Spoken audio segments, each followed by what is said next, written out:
Windfall டேக்ஸ்ன்னு windfall profit என்று சொல்வார்கள். நீங்கள் $50 $80 வாங்குறதுக்கு பதில் $50 வாங்கினீங்கன்னா ஒரு பேரல் சுத்திகரித்து பண்ணி விற்பனை செஞ்சிங்கன்னா அம்பானிக்கு $15 $17 லாபம் கிடச்சி. ஒரு பேரல் எண்ணெய் விற்றாலே வாங்கி சுத்திகரித்து பண்ணி விற்றா $17 லாபம் வருது. அப்படி ஒரு நாளைக்கு 60 லட்சம், ஒரு நாளைக்கு வந்து 60 லட்சம் பேரல், 6 லட்சம் பேரல் நீங்கள் வாங்கி பண்ணிங்கன்னா 60 லட்சம் பேரல் வாங்கி சுத்திகரிப்பு பண்ணால் எவ்வளோ லாபம் வரும் உங்களுக்கு?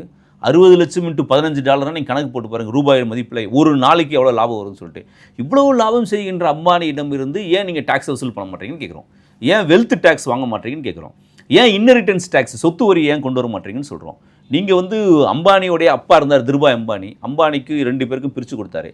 ஏன்னா இன்றைக்கி மூலதனம் முதலாளித்துவம் சொல்லி வருது என்னென்றால், ஒரு திறமையாக சில முதலாளிகள் மேலே வராங்க, அவங்களெல்லாம் நாங்கள் ரொம்ப டேக்ஸ் பண்ண மாட்டோம், எப்படி டேக்ஸ் பண்ண முடியும், அது எப்படிங்க நியாயம் அப்படிங்கிறாங்க. நம்ம என்ன சொல்கிறோம், சரி ஓகே, திறமையாக தான் எபிட்டோம் ஆஃப் எஃபிஷியன்சிம்பாங்க, அதெல்லாம் திறமை தான் ரொம்ப முக்கியம் அப்படின்னு சொல்லுவாங்க. இப்போ நான் திருபாய் அம்பானி 2 பசங்களை பிரித்து கொடுத்தாரு, அனில் அம்பானிக்கும் முகேஷ் அம்பானிக்கும். முகேஷ் அம்பானி நம்பர் 1 இருக்கார் இந்தியாவில். அனில் அம்பானி எங்கே இருக்கார்?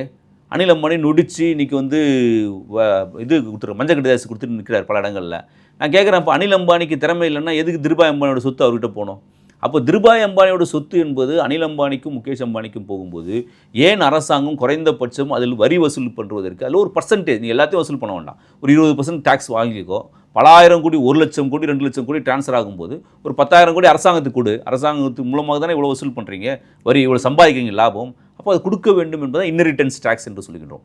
வெல்த் டேக்ஸ், இன்ஹெரிட்டன்ஸ் டேக்ஸ் மூலமாக இந்தியாவில் பல லட்சம் கோடி நீங்கள் வரியை வசூல் செய்ய முடியும். அப்படி வசூல் செய்வதன் மூலமாக இந்த மறைமுக வரியை குறைக்க முடியும். அதுதான் நம்ம கேட்குறோமே தவிர, நம்ம இந்த வரியை 40% வரியை வந்து நம்ம குறைலாம் சொல்லலை, நம்ம ரைட்டுன்னு தான் சொல்கிறோம். சின்குட்ஸு கொண்டு வரது நல்லது தான் சொல்கிறோம். ஆனால் அதை காட்டிலும் ரொம்ப ஸ்ட்ரைட்டாகவே வசூல் பண்ணக்கூடிய டைரக்ட் டேக்ஸஸ் வந்து அரசாங்கம் கான்சென்ட்ரேட் பண்ணணும், அதிகமாக வசூல் பண்ணணும்னு பார்க்குறோம். உலகத்திலேயே டைரக்ட் டேக்ஸில் கார்ப்பரேட் டேக்ஸுடைய பர்சன்டேஜ் 22%, 15%, 25% இருக்குது இந்தியாவில் தான். ஆனால் இன்கம் டேக்ஸு 30% வாங்குகிறோம். நீங்கள் கஷ்டப்பட்டு உழைப்பை செலுத்தி ஒரு கம்பெனியில் வேலை செஞ்சு டே அண்ட் நைட்டு குடும்பத்தை விட்டு ஒர்க் லைஃப் பேலன்ஸ் இல்லாமல் நீங்கள் சம்பாதிக்கிற தொகையில் 30% டேக்ஸ் கட்டணும். ஒரு மூலதனத்தை போட்டு கையை கட்டிட்டு எங்கேயோ ஒரு இடத்துல உட்காந்துட்டு எந்த பதவியும் கவலைப்படாமல் இருக்கின்ற ஒரு முதலாளி, அவர் சம்பாதிக்கிற லாபத்தில், உழைப்பில் வர சம்பளம் கிடையாது, லாபத்தில் உட்கார்ந்த மாதிரி அவருடைய மூலதனம் சம்பாதிக்கிற லாபத்தில் வெறும் 15% தான் டேக்ஸ் பிடிப்பேன்னு சொல்லிட்டு எந்த விதத்தில் நியாயம் சொல்கிறோம். இப்போது நாங்கள் சாதாரண மக்கள் பக்கத்தை கவலைப்படுங்கன்னு சொல்லிட்டு நம்ம சொல்கிறோம். அதனால தான் GST 2ல் நம்ம வரவேற்க வேண்டிய அம்சங்களை வரவேற்கின்றோம். ஆனால் இதுக்கு பின்னால் இருக்கின்ற நோக்கத்தை பேச வேண்டியிருக்கு.